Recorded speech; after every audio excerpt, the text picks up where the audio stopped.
दोस्तों, मेरे रमेश बदाला के यूट्यूब चैनल में आपका स्वागत है। और आज अपन बात करेंगे बीएनएसएस और सीआरपीसी में क्या चेंजेज हुए हैं, दोनों में कंपैरिजन करते अपन बात करेंगे। तो आज बात करते हैं अपन बीएनएसएस के चैप्टर 7 की, जो है आपका सेक्शन 94 से लेकर 110 तक। सीआरपीसी का भी चैप्टर 7 था ये, और वहाँ सेक्शन थे 91 से लेकर 105 तक। पिछला चैप्टर अपन ने पढ़ा था इसमें कि प्रोसेस जारी करता है कोर्ट किसके लिए, व्यक्तियों की अपीयरेंस के लिए, कोर्ट के सामने पर्सन्स को अपीयर करवाने के लिए। यहाँ पर आज अपन इस चैप्टर में देख रहे हैं कि चीज़ों के, थिंग्स के प्रोडक्शन के लिए कोर्ट क्या क्या कर सकता है। तो इस चैप्टर में भी अपन सम्मन और वारंट, इनके बारे में प्रोविजंस हैं वो देखेंगे, लेकिन अपने देखेंगे कि इस चैप्टर में चेंजेस क्या क्या हुए हैं। दोस्तों, चैप्टर 7 में क्या नया जोड़ा गया है, पहले अपन इसकी बात कर लेते हैं, बाद में चेंजेस की बात करेंगे। तो इस चैप्टर 7 में 2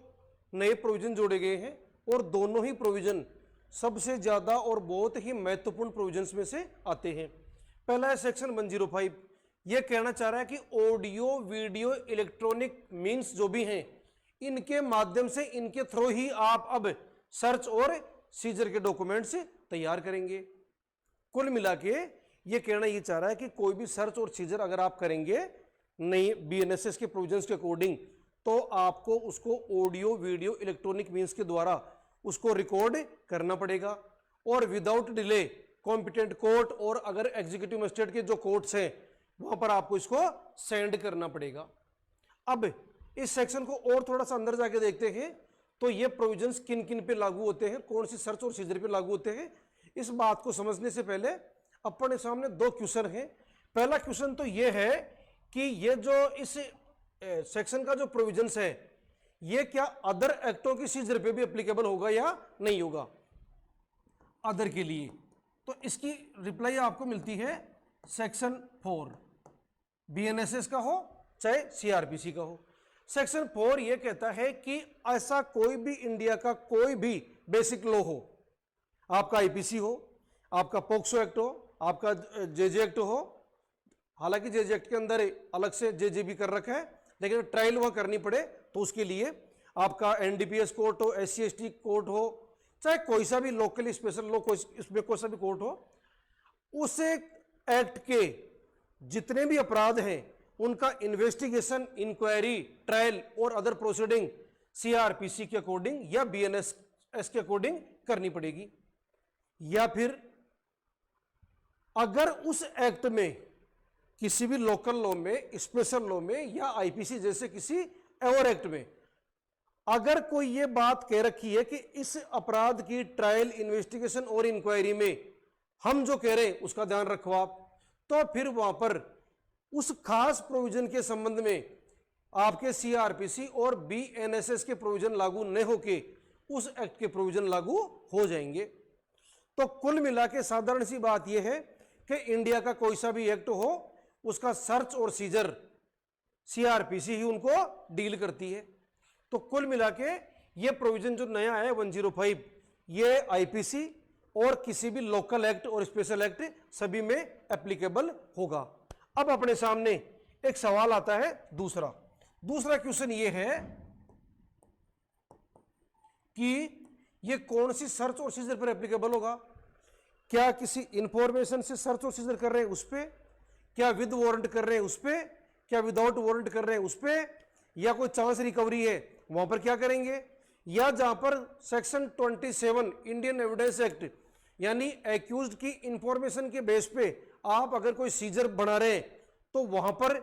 क्या यह section audio video electronic means के द्वारा रिकॉर्ड करने की बात क्या वहां पर भी एप्लीकेबल होगी क्या। तो दोस्तों, इस चीज को समझने से पहले वापस अपन आते हैं इसी सेक्शन में। यह सेक्शन कहता है कि इस चैप्टर के प्रोविजंस के अकॉर्डिंग, तो यह चैप्टर जो है, दिस चैप्टर, यह डील करता है सर्च विद वारंट्स। अगर बात करें विदाउट वारंट सर्च की, तो आपका सीआरपीसी का सेक्शन 165 इसको डील करता था, और अब ये बीएनएसएस में कौन सा हो गया 185। तो ये कह रहा है आपका सेक्शन कि आप अंडर दिस चैप्टर और अंडर सेक्शन 185 बीएनएसएस, यानी आप सर्च चाहे विद वारंट कर रहे हैं चाहे विदाउट वारंट कर रहे हैं,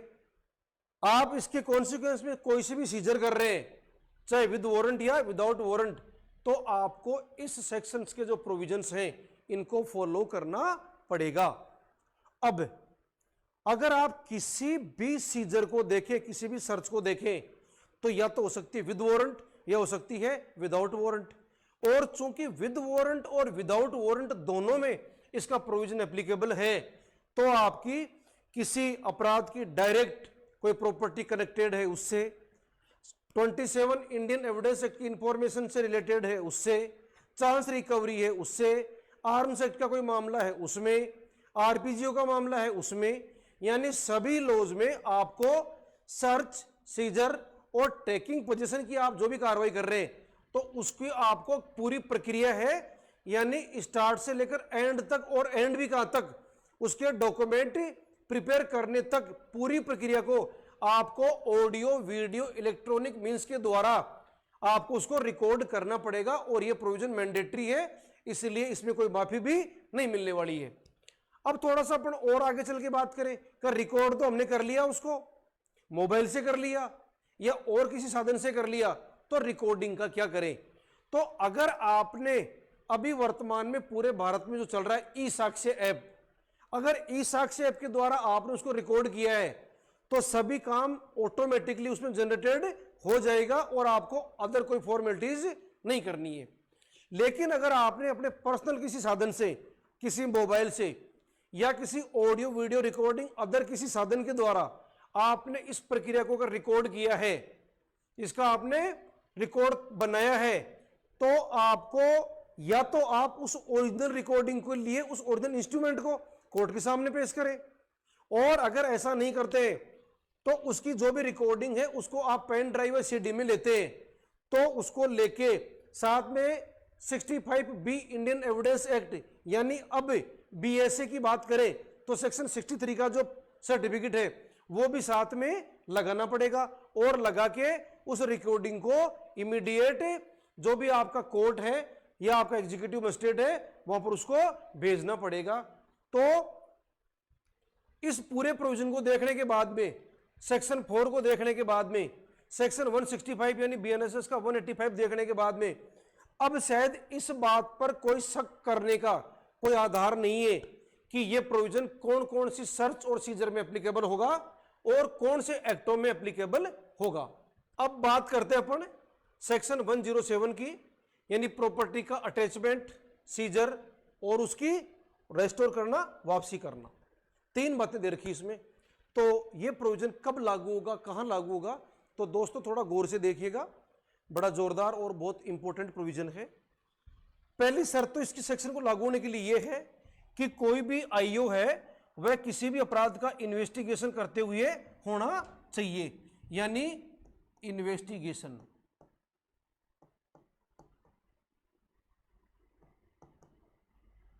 किसी भी अपराध का किया जा रहा है, उस आईओ को यह लग रहा है कि जिस पर्सन के बारे में मैं इन्वेस्टिगेशन कर रहा हूं उसके पास में इलीगल सोर्सेज से बहुत भारी मात्रा में कोई कमाई की गई है, बहुत ज्यादा पैसा है, बहुत प्रॉपर्टीज ने इससे इकट्ठी करी है, तो वह इस बारे में तुरंत अपने जो भी सीनियर पुलिस ऑफिसर्स हैं उनसे वो कांटेक्ट करेगा, डिस्ट्रिक्ट पुलिस एसपी है उनसे या पुलिस कमिश्नर से, और जाके उनको बात करेगा, सारी बात बताएगा। फिर उन जो भी सीनियर जो ऑफिसर्स हैं उनकी ये लेगा अप्रूवल, और अप्रूवल लेके इस अपराध का जहां ट्रायल हो सकता है उस कोर्ट में, या जहां पर यह अपराध कमिट किया जा सकता है उस कोर्ट में, या जो कॉग्निजेंस ले सकता है उस कोर्ट में, ये जाके ये आईओ इन ऑफिसर से अप्रूवल लेने के बाद में एक एप्लीकेशन मूव करेगा कोर्ट में और बताएगा कि मैंने प्राइमा फेसिया ये देखा है कि इस दूसरे किसी अपराध का मैं इन्वेस्टिगेशन कर रहा हूं और इसके ऑफेंडर के पास में विदाउट एनी लीगल सोर्सेज बहुत भारी मात्रा में प्रॉपर्टी है और मुझे डाउट है कि इसने प्रॉपर्टी गलत साधनों से कमाई है, तो कोर्ट क्या करेगा? तो मान लीजिए ये है आपका कोर्ट। अब ये कोर्ट तुरंत उस पर्सन को जिसके बारे में ऐसी इंफॉर्मेशन है उसको कॉल करेगा विद इन 14 डेज। इस पर्सन की ड्यूटी बनती है कि तुरंत ये कोर्ट के सामने आ जाए और इसके पास जो भी प्रॉपर्टी है, इसके जो भी लीगल सोर्सेज है वे बता दे, और अगर ये बता देगा और कोर्ट सेटिस्फाई हो जाएगा तो आगे कोई प्रक्रिया नहीं की जाएगी। लेकिन मान लीजिए ये कोर्ट के सामने आता ही नहीं है या आ जाता है लेकिन ये उसके प्रॉपर सोर्सेज कोर्ट के सामने शो नहीं कर पाता है, तो फिर कोर्ट इसको प्रॉपर सुनवाई का मौका देने के बाद में उस प्रॉपर्टी को अटैच करने का ऑर्डर देते हुए डीएम यानी डिस्ट्रिक्ट मजिस्ट्रेट के संबंध में एक आदेश पारित करेगी।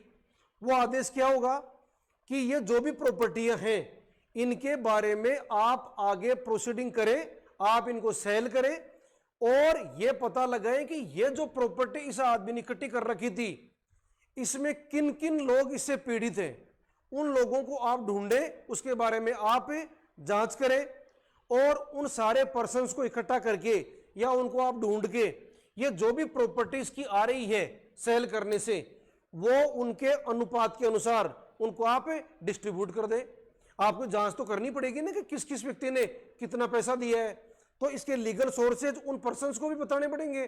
कि हमने इनको लाख 2 लाख 5 लाख कितने रुपए दिए थे, वरना तो हर आदमी कोई कह देगा आगे कि मैंने बहुत पैसा दिया है, मैंने बहुत पैसा दिया है। तो इस बात की पर्याप्त जांच करेंगे ये कि वाकई में ये रियल में विक्टिम पर्सन है क्या, और अगर डीएम का सेटिस्फेक्शन हो गया तो वह प्रॉपर्टी उन व्यक्तियों के बीच में उनके अनुपात के अनुसार डिस्ट्रीब्यूट कर दी जाएगी और जो पैसा बच रहा है वो सारा पैसा सरकार के राजकोष में जमा करा दिया जाएगा। अब अगर बात करें दूसरी, मान लो कोई भी पर्सन इसके सामने आया ही नहीं, डीएम के सामने उस प्रॉपर्टी से विक्टिम पर्सन कोई भी, या आया तो अपना दावा प्रूव नहीं कर पाया, तो जो भी पैसा बचा हुआ है वो सारा पैसा राजकोष में जमा हो जाएगा। दोस्तों एक खास बात और है कि इस आदमी के खिलाफ कोर्ट ने नोटिस इशू किया,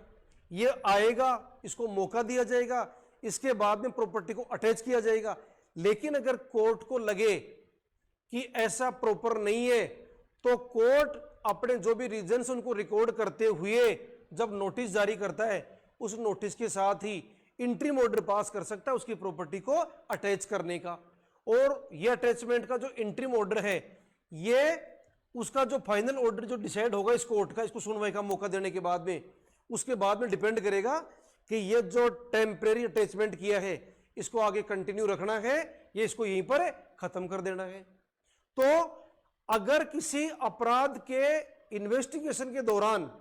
ये इस सेक्शन की खास बात है, ऐसा आप कभी नहीं कर सकते कि आपके पास में कोई इन्वेस्टिगेशन पेंडिंग नहीं है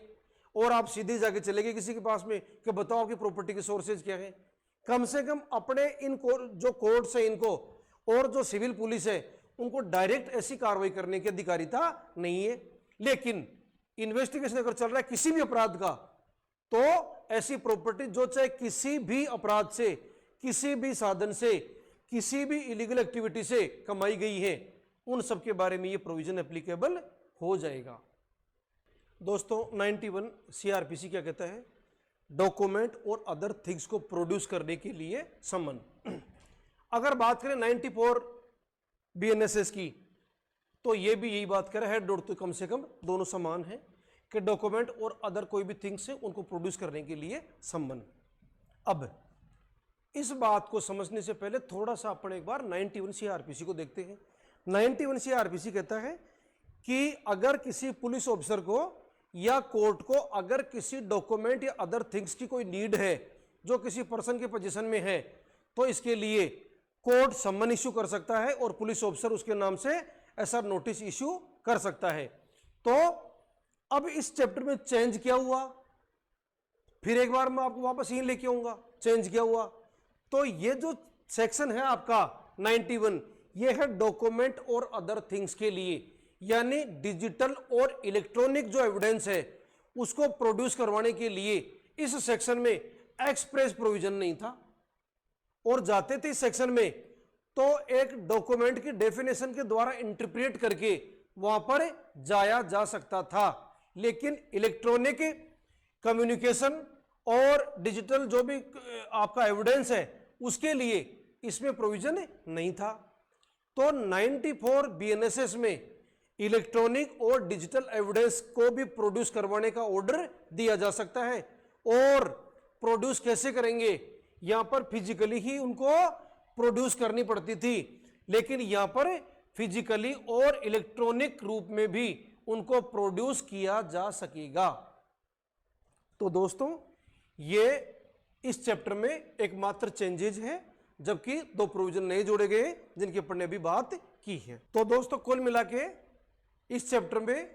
2 सेक्शन नए ऐड किए गए हैं और सेक्शन 91 जो सीआरपीसी था और 94 जो बीएनएसएस है उसमें इलेक्ट्रॉनिक और डिजिटल एविडेंस के बारे में चेंज किया गया है। थैंक यू दोस्तों।